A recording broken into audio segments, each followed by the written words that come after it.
افغانستان بانک $10 نور نیلاموي. نور جزئیات هم دې ویډیو کې وګورئ او چینل سبسکرایب کړئ.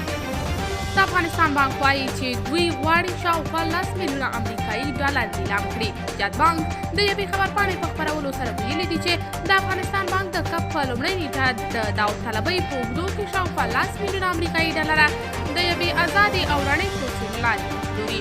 د افغانستان بانک له سوداګریزو بانکونو او د صرافۍ او د پولي خدمتونو له شرکتونو څخه چې د شرایطو لرونکي وي غوښتنه کړې چې څو په دې داوطلبۍ کې ګډون وکړي. د افغانستان بانک زیاته کړې چې د لیلام ګټونکي اړ دي څو خپل حسابونه د ورځې تر پایه پورې تصفیه کړي.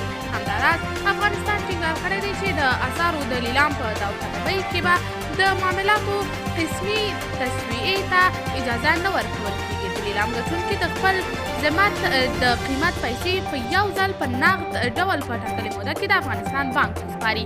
د یادونې وړ ده چې د افغانستان بانک تېره اونۍ هم $10 امریکایي د یوې ازادې پروسې له لارې لیلام کړي وو. قدرمن لیدونکو، تاسې یې په هکله څه نظر لرئ؟ نظریات مو راسره په کمنټ کې شریک، ویډیو لایک او چینل سبسکرایب کړئ.